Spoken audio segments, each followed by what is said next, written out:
ఎవరైతే దేవుని వాక్యాన్ని శ్రద్ధగా విని హృదయాలలో భద్రపరుచుకుంటారో వారు శ్రమలు వచ్చినప్పుడు, కష్టాలు వచ్చినప్పుడు, బాధలు వచ్చినప్పుడు, నష్టాలు జరిగినప్పుడు, విపరీతమైన సమస్యలు పెరిగిపోయినప్పుడు ధైర్యంగా ఉండగలుగుతారు. వాక్యం హృదయంలో లేకపోతే ప్రతి రోగానికి, ప్రతి చిన్న సమస్యకు, ప్రతి శోధనకు పిరికివారైపోయి సైతాన్ చేతిలో చెడిపోతారు. అందుకే వాక్యాన్ని జాగ్రత్తగా వినండి, హృదయాలకు అన్వయించుకోండి. వాక్యము నీ హృదయంలో ఉంటే నీవు ధైర్యంగా ఉంటావు, అన్నిటినీ ఎదుర్కోగలుగుతావు. అందుకే బైబిల్ ఏం చెబుతుందంటే, నీతిమంతుడు సింహము వలె బహుధైర్యము కలిగి ఉంటాడు అని వాక్యం చెబుతుంది. ఎవరి గుండె నిండా దేవుని వాక్యం కలిగి వాక్యాన్ని ధ్యానిస్తూ ఉంటారో వారు రోగాలకు బెదరరు, సమస్యలకు భయపడరు. ఇరుకులు, ఇబ్బందులు, శోధనలు వచ్చినా కూడా వారు ఏమాత్రము కృంగిపోరు. అందుకు దేవుని వాక్యాన్ని హృదయంలో భద్రపరుచుకోవాలి. ఏదో కాసేపు విని వదిలేయటం కాదు, ఏదో కాసేపు దేవుని మందిరంలో కూర్చున్నాములే కాలక్షేపం చేసి వెళ్ళిపోవటం కాదు. ఇది దేవుని వాక్యాన్ని హృదయం నిండా కూర్చుకోవాలి. ఆవు పచ్చిక బయలులోనికి వెళ్ళిన తర్వాత కనపడిన పచ్చికంతా గబా గబా తినేస్తుంది. అది పచ్చిక మేసేటప్పుడు దాని మనసు అటో ఇటో ఎటో పెట్టదు. ఆ పచ్చికంతటిని ఏడ్చుకొని కూర్చుకొని కడుపు నింపుకొని మళ్ళా చెట్టు నీడకి వెళ్ళి నింపాదిగా కడుపులో నుండి ఆహారాన్ని నోట్లోనికి తెచ్చుకొని నెమరు వేస్తుంది. అందుకే అది ఆరోగ్యవంతంగా ఉంటుంది. అలాగే నీవు నేను, దేవుడు పరిశుద్ధాత్ముడు వాక్యాన్ని పంచిపెడుతూ ఉన్నాడు మనకు. ఇది వాక్యము దొరికే సమయం కనుక నీవు కూర్చుకోవాలి, హృదయంలో నింపుకోవాలి. ఇంటికి వెళ్ళిన తర్వాత ఖాళీ సమయంలో వాక్యాన్ని ధ్యానించాలి, అది చేయాలి. వాక్య ధ్యానం. ఆవు గనక గడ్డిని మేసి మరల నింపాదిగా పండుకొని అది ఎలా నెమరు వేస్తుందో నోట్లోనికి తెచ్చుకొని విన్న వాక్యాన్ని, హృదయం నిండా నింపుకున్న వాక్యాన్ని నీవు ఖాళీ సమయంలో వ్యర్థమైన కాలక్షేపంతో సమయాన్ని పాడు చేసుకోకుండా, వృధా చేసుకోకుండా వాక్యాన్ని ధ్యానిస్తూ ఉండాలి. అదే కదా మొదటి కీర్తనలో చెప్పింది, యెహోవా ధర్మశాస్త్రమునందు ఆనందించుచు దివారాత్రులు దాన్ని ధ్యానించువాడు ధన్యుడు. అతడు నీటి కాలువల యోరన నాటబడినదై ఆకు వాడక తన కాలమందు ఫలమిచ్చు చెట్టు వలె నుండును, అతడు చేయనదంతయో సఫలమగును. అలా వాక్య ధ్యానం ఉండాలి.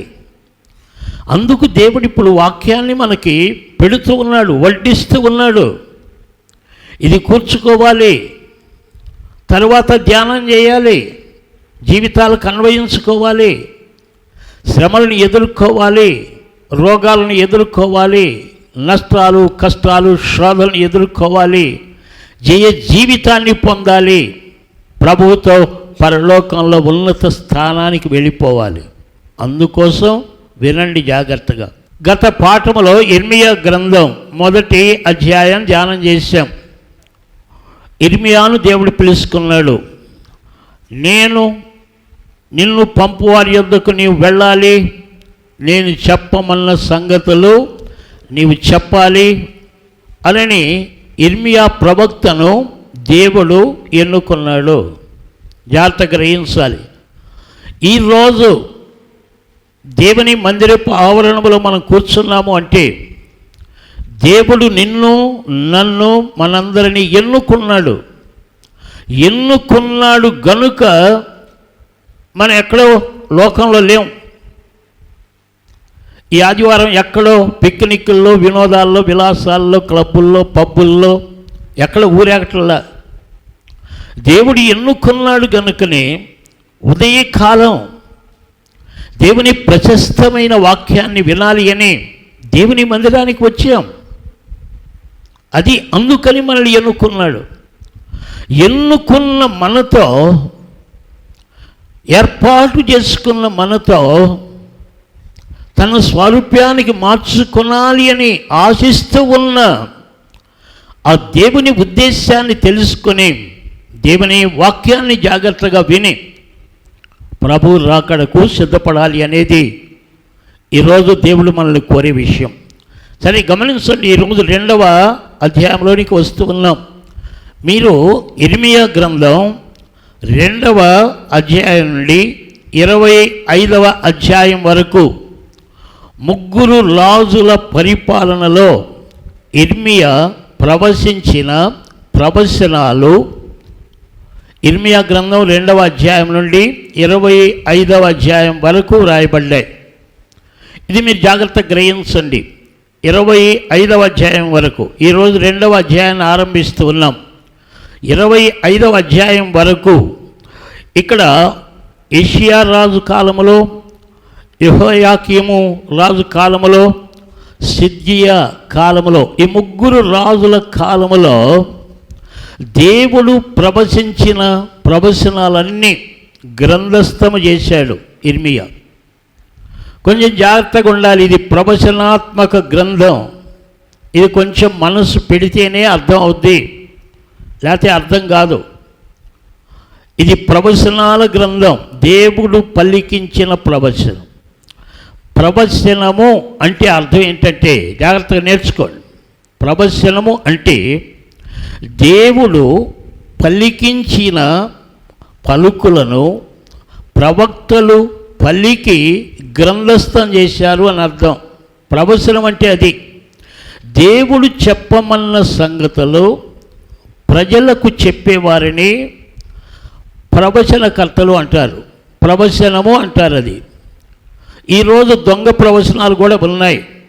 అబద్ధ ప్రవక్తలు ఉన్నారు, అబద్ధ ప్రవచనాలు కూడా ఉన్నాయి. జాగ్రత్త. ఇర్మియా పలికింది అబద్ధ ప్రవచనాలు కాదు. ఇర్మియా అబద్ధ ప్రవక్త కాదు. ఇర్మియా దేవుడు ఎన్నుకున్న ప్రవక్త. ఇర్మియా దేవుడు పలకమని చెప్పిన ప్రవచనాలే పలికాడు. కానీ నేటి దినాల్లో దేవుడు చెప్పాడు. నేటి దినాలలో మీరు జాగ్రత్తగా గ్రహించాలి. ఇర్మియా కాలం అయితే దేవుడు ఎన్నుకున్న ప్రవక్తలు దేవుడు పలికించిన ప్రవచనాలు పలికారు. నేటి దినాలు చాలా ప్రమాదకరమైనవి. ఎందుకంటే దేవుని వాక్యంలో ఒక మాట చెప్పాలి. ఇప్పుడు మీరు జాగ్రత్తగా ఈ మాట మీ హృదయంలో భద్రపరుచుకోండి, బైబిల్లో నోట్ చేసుకోండి.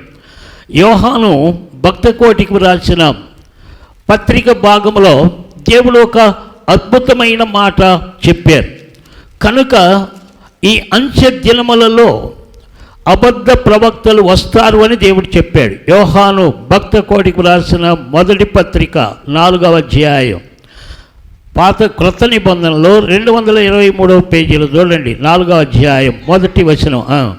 ప్రియులారా, అనేకులైన అబద్ధ ప్రవక్తలు లోకములోనికి బయలువెళ్ళి ఉన్నారు గనుక ప్రతి ఆత్మను నమ్మక ఆయా ఆత్మలు దేవుని సంబంధమైనవో కావో పరీక్షించి చూడండి. ఇది నేటి దినాలకు వచ్చి దేవుడు చెప్పిన ప్రవచనం. నేటి దినాల్లో అబద్ధ బోధకులు ఎక్కువైపోయారు, అబద్ధ ప్రవచనాలు చెప్పేవాళ్ళు కూడా ఎక్కువైపోయారు.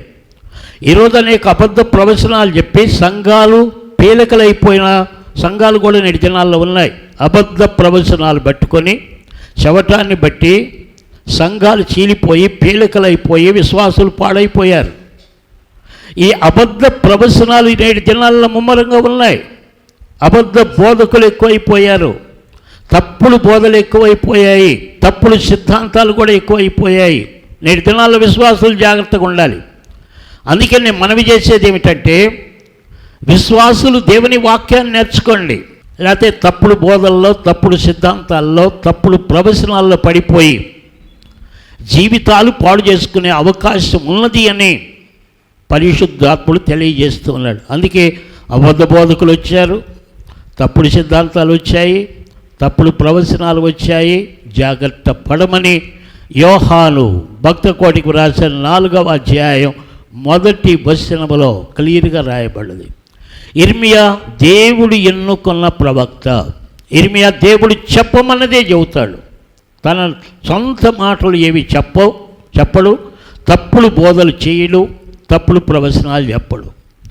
ఈరోజు నేను కూడా తప్పుడు ప్రవచనాలు వినకండి, తప్పుడు ప్రవక్తల జోలికి పోకండి, జాగ్రత్త పడమని హెచ్చరిస్తున్నాడు. చూడండి, ఇర్మియా 2వ అధ్యాయంలో ఆరంభిస్తున్న 1వ వచనం చూడండి. మరియు యెహోవా వాక్కు నాకు ప్రత్యక్షమై ఇలాగూ సెలవిచ్చాను. ఇర్మియా అంటూ ఉన్నాడు, దేవుడు నాకు ప్రత్యక్షమై ఇలాగూ ప్రవచించమన్నాడు, ఇలా చెప్పమన్నాడు. అదే ఇక్కడ గ్రంథస్థమైంది. ఇర్మియాతో దేవుడు ఏం చెప్పాడో అదే ప్రవచించాడు, అదే గ్రంథస్థం చేశాడు. అందుకే బైబిల్కు విరోధమైన బోధలు నమ్మకండి, బైబిల్కు విరోధమైన ప్రవచనాలు నమ్మకండి, బైబిల్కు విరోధమైన సిద్ధాంతాలు నమ్మకండి, వాటిలో పడిపోకండి. చాలామంది క్రైస్తవులు పడిపోతున్నారు. ఈ అబద్ధ ప్రవచనాల ధోరణిలో విశ్వాసులు పాడై నరకానికి కొట్టుకుపోతున్నారు. జాగ్రత్త, అట్టి గుంపులో మనం ఉండకుండా దేవుడు మనలను కాపాడునుగాక. అలాంటి తప్పుడు ప్రవచనాల్లో పడిపోకుండా పరిశుద్ధాత్ముడు మనలను కాపాడునుగాక.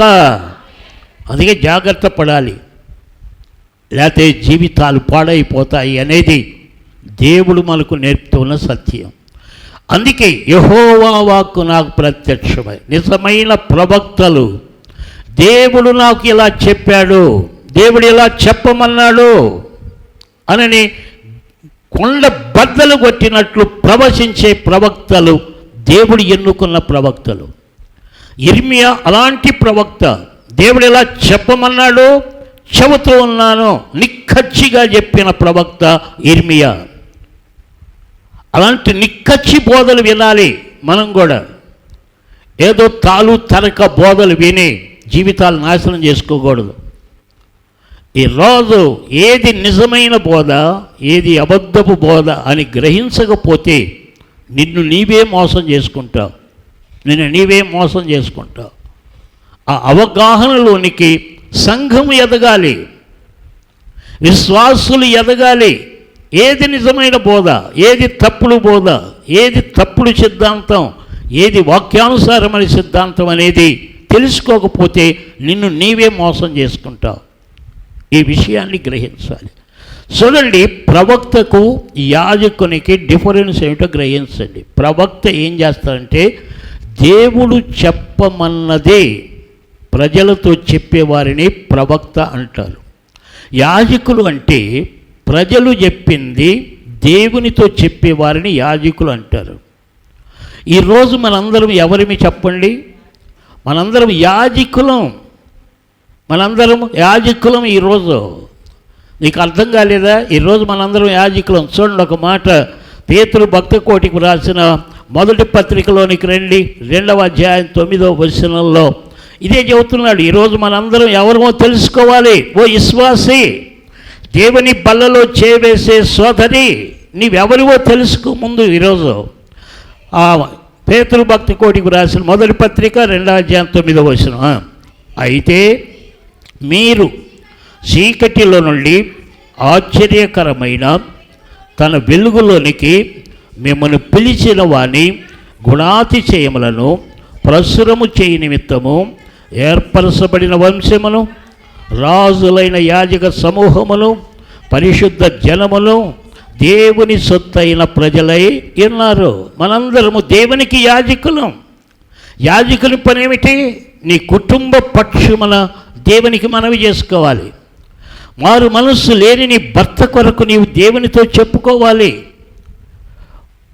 మూర్ఖులైన నీ పిల్లల రక్షణ కోసం ప్రభువుతో చెప్పుకోవాలి. యాజక ధర్మం అది. దేవునికి చెప్పుకోవటం, దేవునికి విజ్ఞాపన చేసుకోవటం, దేవుని బ్రతిమలాడుకోవటం. నీ కుటుంబ పరిస్థితులు బాగలేకపోతే దేవునితో చెప్పుకునేవారు యాజకులు. నీవు రక్షింపబడ్డావా? రక్షింపబడిన సోదరి, రక్షింపబడిన సహోదరుడా, నీ ప్రతి కుటుంబ సమస్యను దేవునితో చెప్పుకో. నీ ఒక యాజకుడివి, నీ ఒక యాజకురాలివి.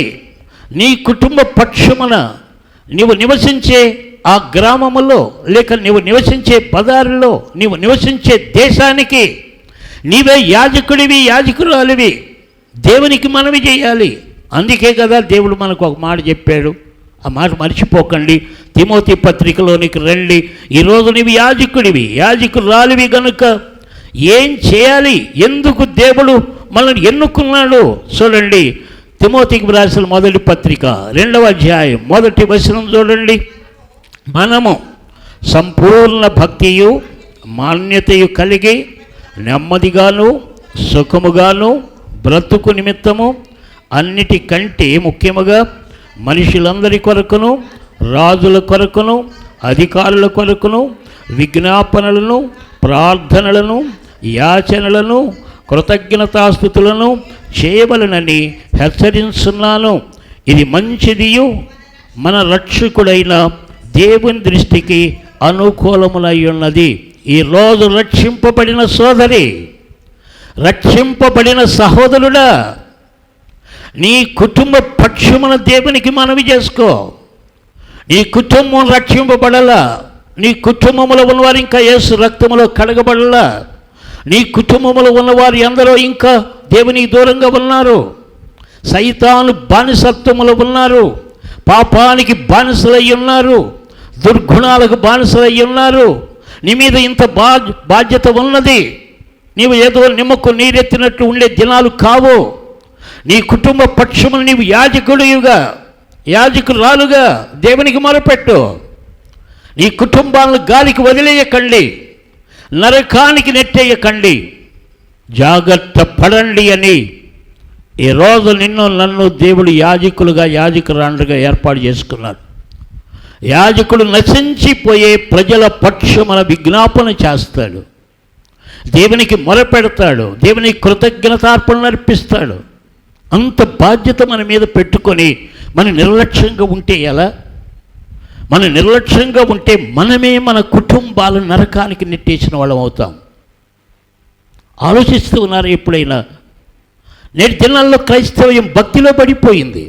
కేవలం పై భక్తి కట్టుకుంటూ ఉన్నారు. పైకి భక్తి గలవారే వలె ఉండి దాని శక్తిని ఆశ్రయించని వారిగా బ్రతుకుతూ ఉన్నారు. పై భక్తిని చూసి మిడిచిపడుతున్నారు, కానీ వాక్యపు శక్తి లేదు. వాక్యానుసారంగా దేవునికి యాజకులుగా పనిచేయలేకపోతూ ఉన్నారు. కుటుంబ పక్షమును మొరపెట్టుకోలేకపోతూ ఉన్నారు. కుటుంబాలు పోయి నరకంలో పడుతూ ఉంటే నిమ్మకు నీరెత్తినట్లుగా జీవిస్తూ ఉన్నారు. ఇది ప్రమాదకరమైన పరిస్థితి అని దేవుడు హెచ్చరిస్తూ ఉన్నాడు. నీవు దేవుని బల్లలో చేవేసే స్త్రీవైతే, పురుషుడవైతే, నీ ఒక యాజకుడివి. నీ కుటుంబం కొరకు దేవునికి మనవి చేయాలి, ప్రార్థించాలి, యాచన చేయాలి, పదే విజ్ఞాపన చేయాలి, దేవునికి మొరపెట్టుకోవాలి, దేవుని దగ్గర కన్నీరు కార్చాలి. నువ్వు అప్పుల పాలులో ఉంటే, అనారోగ్య పరిస్థితుల్లో ఉంటే ప్రార్థించు. ఎక్కడికో పోతే ఏదో వస్తుంది కాదు, మొరపెట్టు. పిరికి వారమైపోయి ఎక్కడికో మనుషులు కల్పించిన తతంగాలన్నీ చేసుకుంటూ కూర్చుంటే ఎలా? అది దేవుడు ఇక్కడ మనకు నేర్పేది. ఎందుకు వచ్చాయంత పెందలక్కడ? మనం యెహోవా వాక్కు వినటానికి వచ్చాం. దేవుడు ఏం మాట్లాడతాడో విని మన లోపాలు దిద్దుకోవటానికి వచ్చాం, సరి చేసుకోవటానికి వచ్చాం, బాగుపడటానికి వచ్చాం, నరకాన్ని తప్పించుకోవటానికి వచ్చాం.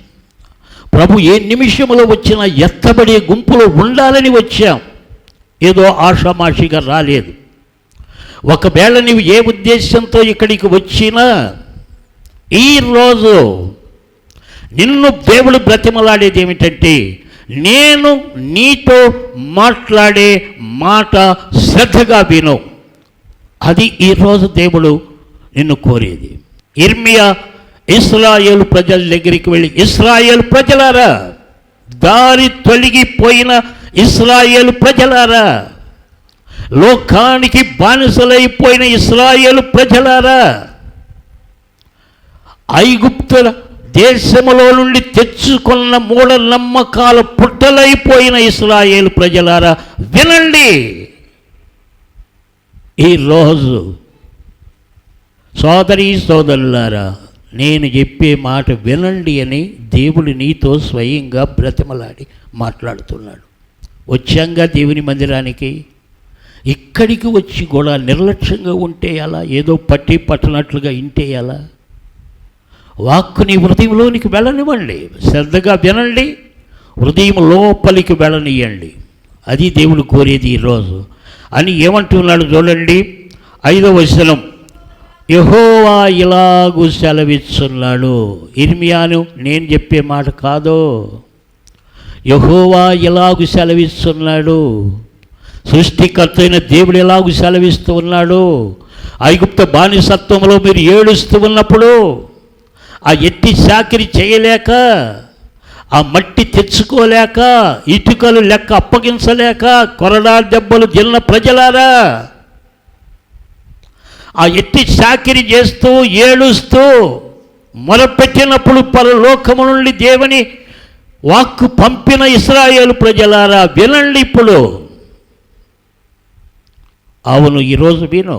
నీవు అనేక కష్టాల్లో ఉన్నప్పుడు, నష్టాల్లో ఉన్నప్పుడు, దిగిపోయినప్పుడు, పాపానికి బానిసమైపోయినప్పుడు, దుర్గుణాల్లో పడిపోయినప్పుడు, నిన్ను ప్రేమించి యేసయ్య ఆ పరిస్థితుల నుండి బయటికి నడిపించి యేసు రక్తములో కడుక్కొని తన కుమార్తెగా కుమారుడిగా ఎన్నుకున్న ప్రజలారా ఈరోజు నా మాట వినండి అంటున్నాడు మనతోటి. విందాం మరి, వినండి జాగ్రత్తగా అంటూ ఏమని చెబుతున్నాడో జాగ్రత్తగా వినండి. ఇక్కడ, నా యందు ఏ దుర్నీతి చూసి మీ పితరులు వ్యర్థమైన దాన్ని అనుసరించి తాము వ్యర్థులమగునట్లు నా యొద్ద నుండి దూరముగా తొలగిపోయిరి.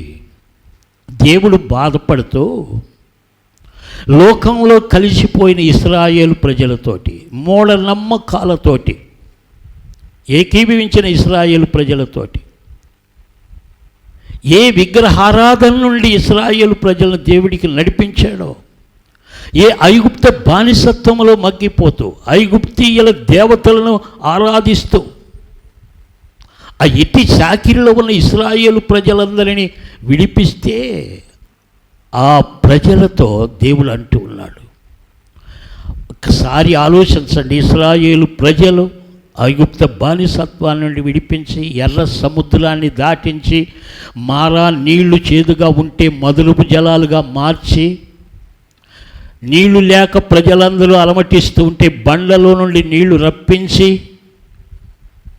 ఎన్ని అద్భుతాలు చేసి వాళ్ళు వండకుండా, వాడ్చకుండా, పండించకుండా, ఏమీ చేయకుండా ఆకాశము నుండి మన్నాను కురిపిస్తే మన్నాను తిని, అబ్బాయి ఈ మన్నా తప్ప మా ముందు ఇంకేమీ లేదు, ఐగుప్త దేశంలో మేము హాయిగా కీరగాయలు, దోసకాయలు, ఉల్లిగడ్డలు, చేపపిల్లలు బాగా కూర్చొని తిన్నా, అది బాగుంది ఇది బాగలేదని ఏడిసినప్పుడు, మాంసం కావాలని ఏడ్చినప్పుడు, ఊరిళ్ళ పక్షుల ఇన్ని అద్భుతాలు చేస్తే, యోర్దాను నదిని దాటించి ఎరుకో పట్టణపు గోడలు కూల్చివేసి వాగ్దాన భూమిని ఇశ్రాయేలు ప్రజలకు ఇస్తే, ఇన్ని చేస్తే, ఇన్ని అద్భుతాలు చేస్తే మళ్ళీ ఏమయ్యారు ఈ జాతి? ఐగుప్తీయులు ఆరాధించిన విగ్రహారాధనకు బానిసలైపోయారు. ఐగుప్తులో వారు నేర్చుకున్న మూఢ తతంగాలకు, మూఢ ఆచారాలకు, మనుషుల కల్పితాలకు మరలా బానిసలైపోయి ఇన్ని అద్భుతాలు చూసి ఈరోజు క్రైస్తవులు కూడా అలాగే అయిపోయారు. దేవుడు ఏడుస్తూ ఉన్నాడు. ఏమండి, నిన్ను యేసయ్య రక్షించుకొని తన కుమారుడుగా, కుమార్తెగా ఎన్నుకొని ఆయన రక్తమాంసముల్లో ఆయన పవిత్ర బలలో చేవేసే యోగ్యత నీకు ఇస్తే మరల మూఢనమ్మకాలకి వెళ్తారేమిటి క్రైస్తవులు? మనుషులు కల్పించిన కల్పితాలే పట్టుకుంటారేమిటి? ఇంత శ్రేష్టమైన వాక్యాన్ని మన కోసం ఇస్తే ఏమి చేయాలో ఏమి చేయకూడదో ఇంత విధులన్నీ ఇక్కడ నేర్పితే మళ్ళీ ఇవన్నీ వదిలేసి మనుషుల తతంగాలు చేస్తారేమిటి? ఇది నా కుల కట్టడండి, ఇది మా పూర్వీకుల ఆచారం అండి, మా కుల పద్ధతి అండి, మళ్ళీ వీటిని పట్టుకొని ఎంటాడుతుంటే యేసయ్యకు బాధ రాదా? ఇశ్రాయేలు ప్రజలు చేసిన తప్పిది. అందుకే ఆ జాతిని దేవుడు గద్దిస్తూ ఉన్నాడు. ఎన్ని అద్భుతాలు చేసినా నన్ను మీరు తిరస్కరించారని ఇశ్రాయేలును గురించి బాధపడుతున్నాడు. ఈరోజు క్రైస్తవ సోదరి సోదరుడా, బైబిల్లో మంచి పేరు పెట్టుకున్నావు, బాప్తీసం పొందావు, క్రైస్తవ వివాహం చేసుకున్నావు, కానీ మూఢనమ్మకాల్లో పడిపోతూ ఉన్నావు. మనుషుల కల్పితాలకి బానిసమైపోతూ ఉన్నావు. మనుషులు చెప్పినట్లు చేస్తూ ఉన్నావు. ఆచారాలను పాటిస్తూ ఉన్నావు. వాటిని వదిలిపెట్టడంలో భక్తి చేస్తూ ఉన్నావు. ఇది దేవునికి బాధ కలుగుతుంది. ఈ విషయంలో జాగ్రత్తగా ఉండమని ఈ 2వ అధ్యాయం మనల్ని హెచ్చరించేది. ఇశ్రాయేలు ప్రజలను హెచ్చరించిన దేవుడు ఇర్మియా గ్రంథం 2వ అధ్యాయంలో అదే వాక్యము ద్వారా క్రైస్తవులమని చెప్పుకుంటూ ఉన్న మనలను కూడా హెచ్చరిస్తూ ఉన్నాడు. ఇది మనకు సంబంధించింది, లేకపోతే మనం ధ్యానం చేయాల్సిన పని లేదు. అందుకే ఈ రోజు జాగ్రత్త పడటం మంచిది అని దేవుడు చెబుతున్నాడు. ఒకవేళ ప్రభు వస్తే విడిచిపెట్టబడతావు. నీ మూఢ నమ్మకాలను బట్టి, నీ మూఢ ఆచారాలను బట్టి, నీ కుల కట్టలను బట్టి, నీ పూర్వీకుల పద్ధతులే నీకు ముఖ్యమైపోయాయి. వాక్యం ప్రక్కన నెట్టేస్తూ ఉన్నావు. వదిలిపెట్టేస్తాడు, విడిచిపెట్టేస్తాడు. జాగ్రత్త. 7 ఏళ్ల శ్రమల్లో ఉండాల్సి వస్తుంది. అమోఘమైన దేవుని రాజ్యాన్ని పోగొట్టుకుంటాం. ఈ అల్పకాలపు మూఢ ఆచారాలను పాటించి యుగ యుగాల ఆనందాన్ని పోగొట్టుకుంటాం. జాగ్రత్త. ఒక్క పూట కూటి కొరకు జ్యేష్ఠత్వపు హక్కును పోగొట్టుకున్నట్టు నీ కుల కట్టడలకు, నీ మత కట్టడలకు, ప్రజలు ఏర్పాటు చేసిన ఈ ఆచారాలకు నీవు లొంగిపోతూ ఉన్నావు. వాక్యాన్ని ప్రక్కన పెట్టేస్తూ ఉన్నావు. దేవుడు ఆత్మ, ఆయన ఆత్మతో సత్యంతో ఆరాధించు. ఈరోజు గ్రహించు. నీవు మూఢనమ్మకాన్ని వదిలిపెట్టు, విగ్రహారాధన వదిలిపెట్టు, ప్రభు వైపు తిరుగు.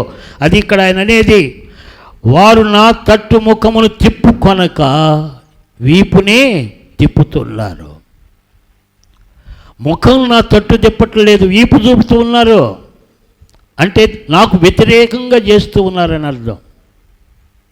నేను చెప్పిన దానికి వ్యతిరేకంగా చేస్తూ ఉన్నారని అర్థం. విగ్రహారాధన చేయొద్దు అంటే క్రైస్తవులు విగ్రహారాధన చేస్తూ ఉన్నారు. యాత్రలు చేయొద్దు అంటే యాత్రలు చేస్తూ ఉన్నారు. నైవేద్యాలు వదిలేంటే నైవేద్యాలు పెడుతూ ఉన్నారు. ఇది వీపు తిప్పటం అంటే ఇదే. వాక్యం చెప్పేది ఒకటైతే వాక్యానికి వ్యతిరేకంగా చేసేది ఇంకొకటి. వాక్యం వైపు మీరు తిరగండి అంటే వాక్యం వైపు తిరగకుండా మూఢనమ్మకాల వైపు తిరిగి యేసయ్యకి ఈపు చూపుతూ ఉన్నారు, ముఖాన్ని చూపకుండా. అదే అంటారుగా, ఎవరు ముఖం చూపలేరు చెప్పండి? తప్పు చేసినోడు, వాడు తప్పు చేశాడండి, వాడు నా ముఖం చూడలేదండి, ఆమె నాకు కీడు చేసిందని నా ముఖం చూడదని మీరే అంటారుగా. ఎందుకు ముఖం చూపలేకపోతున్నారు? తప్పు చేశారు కనుక. క్రైస్తవుడా, నీవెందుకు యేసయ్యకి ఈపు చూపుతూ ఉన్నావు? తప్పు చేసావు, దేవుడు వద్దన్న పని చేసావు. ఇప్పుడైనా తిరుగు, ఆయన వైపు తిరుగు. ఆయనకు ఈపు కాదు, నీ ముఖాన్ని చూపు, ఒప్పుకో. యేసయ్య తప్పు చేశానని ఒప్పుకో.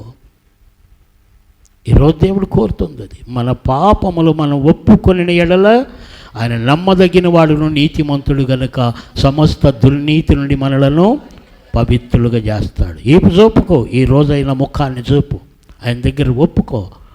చేసిన తప్పు ఒప్పుకో, నీ లోపం ఒప్పుకో. దేవుడు నెట్టేసే దేవుడు కాదు. ఎంత ఘోర పాపిన నెట్టేయడు ఆయన, తోసేయడు. ఒప్పుకో, ఈపు చూపుకో, ముఖం వంచు, ఆయన శిలువ దగ్గర వంగిపో, ఆయన పాదాలు పట్టుకో.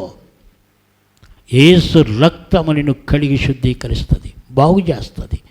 ఎందుకు అవకాశం పోగొట్టుకుందాం చెప్పండి? ప్రభువు రాబోతున్నాడు, త్వరగా సరి చేసుకుందాం, తప్పిదాలు దిద్దుకుందాం, ప్రభు వైపు తిరుగుదాం, ముఖాలు ఆయన వైపు తిప్పుదాం, ఆయన పాదాలకు నమస్కారం చేద్దాం. మన పాపములు క్షమించే దేవుడు. యేసు రక్తం సిద్ధంగా ఉన్నది. ఎంత ఘోర పాపినైనా ఒక్క నిమిషంలో కడిగి శుద్ధి చేయగలిగిన శక్తి యేసు రక్తానికి ఉన్నది, ఈ రోజుకు ఉన్నది. ఆలస్యం చేయకు, ప్రభు వైపు చూడమని దేవుడు మరొకసారి మనకు చెబుతున్నాడు. అందుకే అంటూ ఉన్నాడు, వారు నా తట్టు ముఖము తిప్పుకొనక ఈపునే తిప్పుకొనిడి, అయినను ఆపత్కాలములో లేచి మమ్మను రక్షింపుమని వారు మనవి చేయుదురు. నీవు చేసుకున్న దేవతలు ఎక్కడున్నవి? నీవు పెట్టుకున్నావు, కొనుక్కొచ్చి పెట్టుకున్నావు, తిరణాలు తెచ్చుకొని పెట్టుకున్నావు, ఇష్టమైనవి తెచ్చి పెట్టుకున్నావు కదూ. బైబిల్నేమో ప్రక్కన పెట్టేశావు, క్రైస్తవ తిరణాలకు పోయావు, ఏవో తెచ్చి పెట్టుకున్నావు. వాక్యాన్ని మూసేసావు, ఏదో ఒక అందమైన విగ్రహాన్ని తెచ్చి పెట్టుకున్నావు. ఏమైనా అది నేను రక్షించడం ఎందుకని, మొరపెట్టం ఎందుకని, కళ్ళు బాగున్నాయి చూడవెందుకని, చెవులు బాగా ఎనవే. అది దేవుడు అడుగుతున్న ప్రశ్న ఇక్కడ. ఆ ప్రశ్నకు జవాబు నీవే చెప్పుకో. నీకు నీవు చేసుకున్న దేవతలు ఎక్కడున్నవి? అవి నీ ఆపత్కాలంలో వేసి నేను రక్షించునేమో. యోధా, నీ పట్టణములు ఎన్నో, నీ దేవతలు ఎన్నియో కదా. నీకు ఎన్ని పట్టణాలు ఉన్నాయో, పట్టణానికి ఒక దేవతను పెట్టావు, బజారుకి ఒక దేవతను పెట్టావు, ఇంటికి ఒక దేవతను పెట్టుకున్నారుగా. ఇశ్రాయేలు ప్రజలారా, సిగ్గునందండి, ఇప్పుడైనా నా వైపు తిరగండి. ఈపు కాదు నాకు చూపాల్సింది, మీ ముఖాలు చూపండి. మీ ముఖాలు నా దగ్గర వంచి ఒప్పుకోండి అని ఇశ్రాయేలు జాతిని ప్రశ్న వేసి అడుగుతూ ఉన్న దేవుడు ఈరోజు మనల్ని కూడా అడుగుతూ ఉన్నాడు.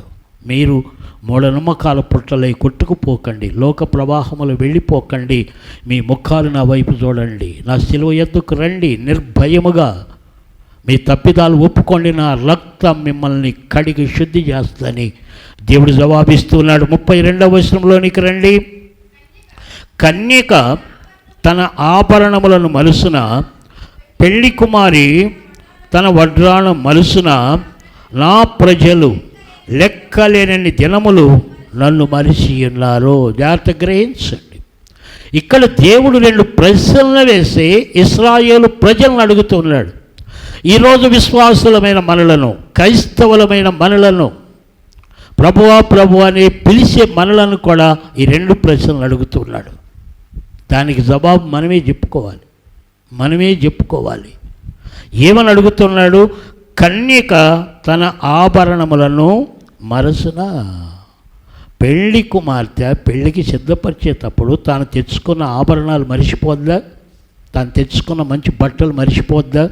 తాను తెచ్చుకున్న మంచి వస్తువులు మరిచిపోద్దా? మరవదు కదా.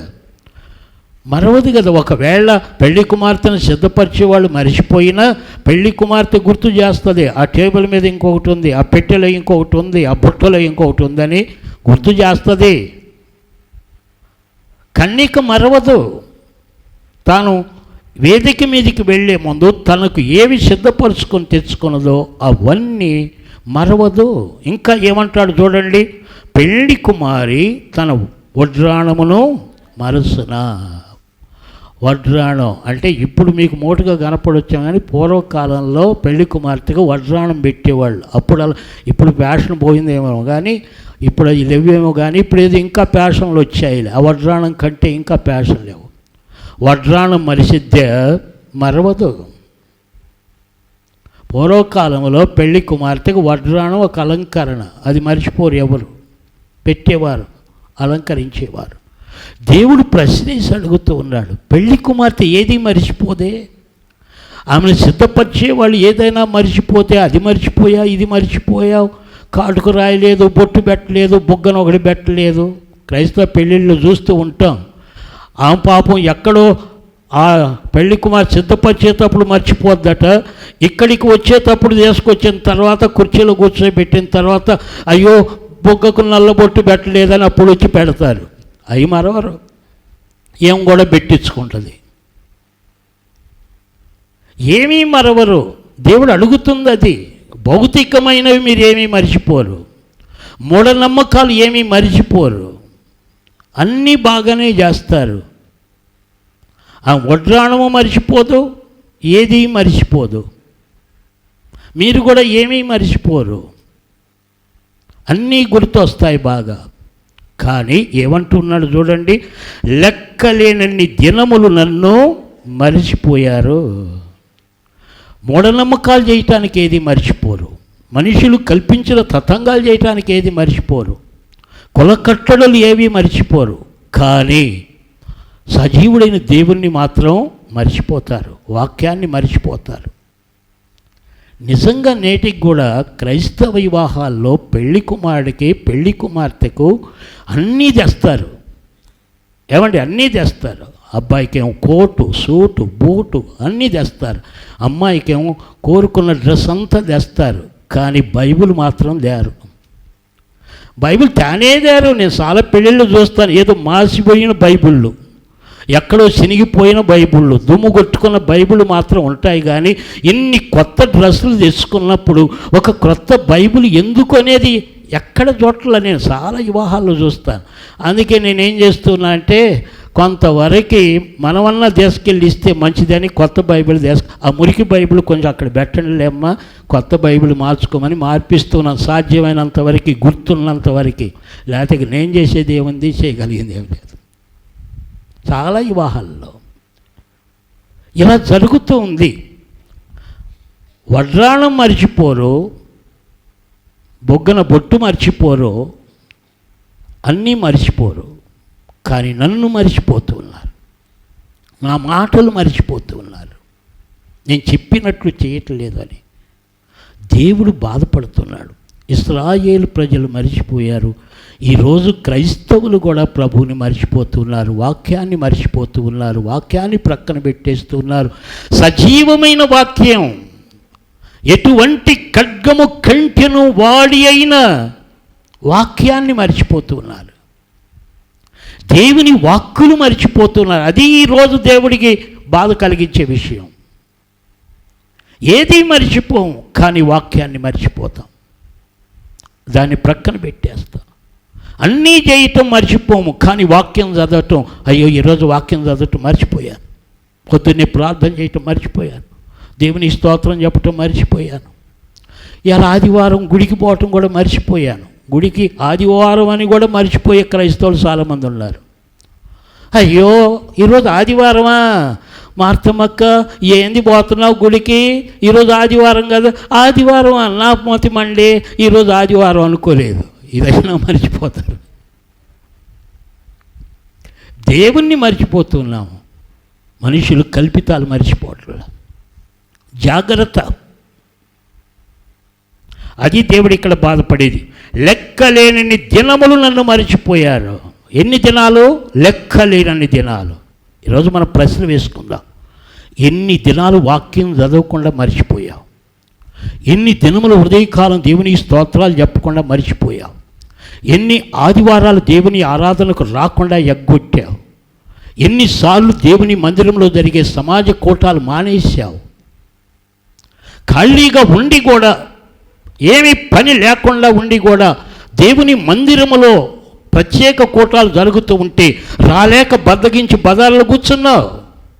ఆలోచించు ఒకసారి. దేవుడేమి లెక్క మర్చిపోతాడు అనుకుంటున్నారా? మర్చిపోడు. నీకు అవకాశం ఉండి కూడా బజార్లో కూర్చొని ముచ్చట్లు చేశావు, ఇంటిలో కూర్చొని పనికిరాని పనులన్నీ చేశావు, కానీ దేవుని మందిరానికి రాలేదు. దేవుడు మర్చిపోతాడా ఏంటి? పని ఉంటే వేరు సంగతి, అది అర్జెంటు పని ఉంటే వేరు సంగతి. ఏమీ లేనప్పటికీ కూడా నిర్లక్ష్యం. రోజు వినే వాక్యం, రోజు పోయే మందిరం, రోజు చేసే ప్రార్థన ఏం పోయింది? ఈ రోజు చేయకపోతే ఏం పోయింది? ఈ ఆదివారం గుడికి ఎగ్గొడితే ఏం పోయింది అన్నట్టుగా ఎన్ని మార్లు మనం నిర్లక్ష్యం చేసామో ఆలోచన చేయండి. అది దేవుడు అడిగేది. లెక్కలేనన్ని మారులు, లెక్కలేని దినములు నన్ను మరిచి ఉన్నారు. సోదరీ సోదరుడా, అవకాశం ఉండి కూడా, అవకాశం లేకపోతే అది వేరే సంగతి, అవకాశం ఉండి కూడా లెక్కలేని దినములు దేవునికి దూరం అయిపోయాం. అవకాశం ఉండి కూడా ప్రార్థన చేయాల, అవకాశం ఉండి కూడా బైబిల్ చదవాల, అవకాశం ఉండి కూడా స్తోత్రం చెప్పాల, బతికిస్తూ ఉన్నాం. దేవుడు లెక్కెడుతూనే ఉన్నాడు. నీవు ఎన్ని మార్లు సమయాన్ని దుర్వినియోగం చేసావో దేవుడు మర్చిపోవట్లా. అందుకే దేవుడు అంటున్నాడు, దినములు చెడ్డవి గనుక సమయమును పోనీయక సద్వినియోగం చేసుకొనుసు అజ్ఞానుల వలె గాక జ్ఞానుల వలె ఉండండి అని చెప్పాడు. ఎన్ని మార్లు నువ్వు అనుకుంటున్నావు, దేవుడు మర్చిపోవట్లా, ఆయన లెక్కెడుతూ ఉన్నాడు. నీకు అవకాశం ఉండి కూడా సాకులు చెప్పి మానుకుంటూ ఉన్నావు, ఎవరి మీదనో సాకులు చెప్పి మానుకుంటూ ఉన్నావు, ఎవరి మీదనో నిష్ఠూరపడి మానుకుంటున్నావు. వద్దు, దేవుడు చూస్తూ ఉన్నాడు, జాగ్రత్త. అవకాశాలు లేనప్పుడు సంగతి వేరు, అవకాశం ఉండి కూడా నిర్లక్ష్యం చేయటం తప్పు. సమయం ఉండి కూడా వృధా చేసుకోవటం తప్పు. ఉండి కూడా దాన్ని పాడు చేసుకోవటం, వృధా చేసుకోవటం తప్పు. అలా మానకండి. అవకాశం ఉన్నప్పుడు సమాజ కూటాలు మానకండి. ఎవరి కోసం? మనందరి కోసం.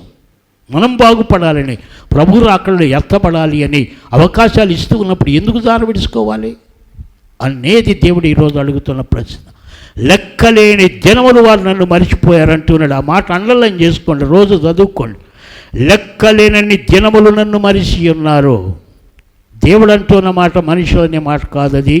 ఇంకా అంటాడు, కామము తీర్చుకొనుటకై నీవెంతో ఉపాయముగా నటించుచున్నావు, అందువలన నీ కార్యములు చేయుటకు చెడ్డ స్త్రీలకు నేర్పితివి కదా. ఇక్కడ ఒక మాట ఉన్నది, చూడండి జాగ్రత్తగా.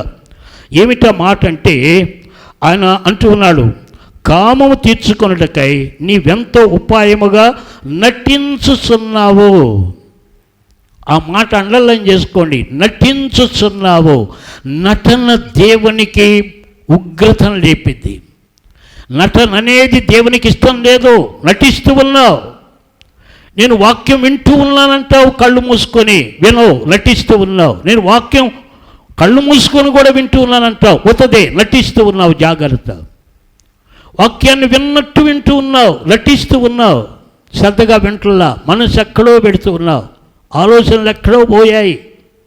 వేటినో గురించి ఇక్కడ కూడా ఆలోచిస్తూ ఉన్నావు, ఏదో నటనగా ఇక్కడ కూర్చుంటున్నావు. జాగ్రత్త. నటించుట దేవునికి ఇష్టం లేదు. నటన అనేది వేషధారణ. అందుకే పరిసయ్యులను శాస్త్రులను గురించి దేవుడేమన్నాడు, వేషధారులైన పరిసయ్యులారా, శాస్త్రులారా. నటన. జాగ్రత్త. నటన అంటే సినిమాలో ఇద్దరు భార్యాభర్తలుగా నటన చేస్తారు. కాసేపే, ఆ డబ్బు తీసుకున్నంతసేపు, వాళ్ళ సీన్ అయినంతసేపు. బయటకు వచ్చిన తర్వాత, రంగు తీసేసిన తర్వాత ఆమె ఈయనింటికి వస్తుందా? ఇంటి దగ్గర ఇంకో ఆమె చీపురు తీసుకొని దన్నిద్ది. ఆమె ఇంటికి రాదు, ఈయన ఆ ఇంటికి పోడు. నటన అక్కడే అయిపోద్ది. ఆ డ్రెస్ అక్కడే ఇప్పుతాడు, ఎవరి దారి వాడే పోతాడు. నటన. ఈ నటన చూడటానికి ఎంత చెవులు కోసుకుంటున్నారో, ఈ నటన చూడాలి అని ఎంత ఉవ్విళ్ళెత్తిపోతూ ఉన్నారో. నటన కోసం, మాయ కోసం, దీనికోసం పరుగులెత్తుతూ ఉన్నారు. కానీ సజీవుడైన దేవుని మాట వినటానికి ఏమాత్రం ఇష్టపడలేదు, మర్చిపోతున్నారు. నటన వద్దంటూ ఉన్నాడు. అది దేవుడు ఇక్కడ చెప్పేది. మీరు నటన చేస్తూ ఉన్నారు, నటిస్తున్నారు. అందువలన నీ కార్యములు చేయుటకు చెడ్డ స్త్రీలకు నేర్పితివి కదా. నీవు నటన చేస్తూ ఉన్నావు, ఇంకొకరిని పాడు చేస్తూ ఉన్నావు. నీవు గుడికి రావటం లేదు, ఇంకొకరిని జడగొడుతూ ఉన్నావు. నువ్వు రావటానికి ఇష్టపడవో, ఇంకొకరిని రానివ్వవు. అంత నటన. జాగ్రత్త. జాగ్రత్త పడదాం. దేవుని మందిరానికి ఏదో నటించడం కొరకు కాదు, బాగుపడటానికి, మన లోపాలు దిద్దుకోవటానికి, మన ప్రవర్తన దిద్దుకోవటానికి, ఎక్కడ ఏమి వదిలించుకోవాలో, ఏమి తీసేయాలో తీసేసుకోవటానికి వస్తూ ఉన్నాం, బాగుపడటానికి వస్తూ ఉన్నాం. కానీ ఏదో నటనగా బైబిల్ పట్టుకొని వచ్చి వెళ్ళిపోతే ప్రమాదంలో పడిపోతాము అనేది దేవుడు చెబుతున్న విషయం. అందుకే దేవుని మందిరపు ఆవరణంలోనికి రావాలి, వాక్యపు వెలుగులో దిద్దుకోవాలి, బాగుపడాలి, ప్రభువు రాకడకు సిద్ధపడాలి అనేది దేవుడు ఈరోజు మనకు నేర్పుతూ ఉన్న అద్భుతమైన విషయం. ఇంకొక మాట చెప్పుకొని ముగించుకుందాం. ఇక్కడ మాట చెప్పి, ఇక్కడ ఇశ్రాయేలు ప్రజల తప్పిదాలన్నీ ఇర్మియా ద్వారా దేవుడు వారికి చూపిస్తూ ఉన్నాడు, వారితో మాట్లాడంటున్నాడు. చెడిపోయిన ఇశ్రాయేలుతోటి, లోకంతో కలిసిపోయిన ఇశ్రాయేలుతోటి, మనుషుల ఆచారాల వైపు తిరిగి విగ్రహారాధనలో పడిపోయిన ఇశ్రాయేలు ప్రజలతో నీవు మాట్లాడమన్నప్పుడు ఇర్మియా ఈ మాటలన్నీ మాట్లాడుతున్నాడు. అవి మన జీవితాలకు కూడా సంబంధించిన వారి మరిచిపోవద్దు. 37వ వచనం చూడండి. చేతులు నెత్తిని పెట్టుకొని నా జనము యొద్ద నుండి బయలు వెళ్ళుదువు. యెహోవా నీ ఆశ్రయములను నిరాకరించున్నాడు, వాటి వలన నీకు క్షేమం కలగదు.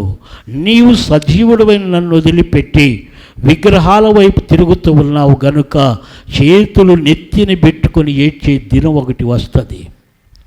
చూడండి, మనుషులు అన్ని ప్రయత్నాలు చేశారు, చేయమన్నవన్నీ చేశారు, ప్రయోజనం లేనప్పుడు ఇక నెత్తి చేతులు పెట్టుకొని ఏం చేస్తారు? ఏడుస్తారు. అన్నీ చేశానండి, మనుషులు చెప్పిందన్నీ చేశానండి, ఏమీ కలిసి అప్పుడు ఏడుస్తారు. దేవుని బిడ్డలారా, రేపు 7 ఏళ్ల శ్రమలు అదే రాబోతున్నది. నీవు దేవుని వాక్యాన్ని విస్మరించి మనుష్యుల ఆచారాలకు లోబడి దేవుని వాక్యపు త్రోవలు నడవకపోతే ప్రభు వచ్చినప్పుడు సిద్ధపడిన వారు వెళ్ళిపోయిన తర్వాత 7 ఏళ్ల శ్రమల్లో నెత్తిన చేతులు పట్టుకొని ఏడవాలి, రొమ్మును బాదుకుంటూ ఏడవాలి. 7 ఏళ్ల శ్రమలు అవి అర్థం కావట్లా. ఎప్పుడైనా ప్రభు రావచ్చు, ఏ మినిట్లోనైనా రావచ్చు, నిర్లక్ష్యం చేయకండి. సిద్ధపడిన వారు వెళ్ళిపోయిన తర్వాత విడిచిపెట్టబడిన వారు, నేనైనా మీరైనా ఎవరైనా విడిచిపెట్టబడితే నెత్తిన చేతులు పట్టుకొని అగ్గి పోసుకొని ఏడవాలి. ఇంకంతే. 7 ఏళ్ల శ్రమలు అవి. ఎవ్వరు నీకు సహాయం చేసి నాదుడే ఉండడు. అంత భయంకరమైన దినాలు. రొమ్ములు బాదుకొని ఏడుస్తారట, అరిసి కేకలు వేస్తారట. ఎక్కడ ఆశ్రయం దొరకదు. 7 ఏళ్ళు కొట్టబడతారు. అంత శ్రమ ఉన్నది. అదే ఇశ్రాయేలు జాతి అంతా పాడైపోయి నెత్తిన చేతులు పట్టుకొని ఏడిస్తే ఏం లాభం? ఇప్పుడైనా రండి తిరిగి. అది ఇశ్రాయేలు ప్రజలకు దేవుడిచ్చే సందేశం. ఈ రోజైనా నీవు పడిపోయిన స్థితిలో ఉండి రమ్మని ప్రభువు పిలుస్తూ ఉన్నాడు. ఎక్కడ పడిపోయావో, ఎక్కడ లోకానికి బానిసయ్యావో, మరలా విగ్రహారాధనలో పడిపోయావో, మూఢనమ్మకాల్లో పడిపోయావో, నీ కొల కట్టడలో పడిపోయావో, ఇప్పుడైనా మేల్కో, తిరగో,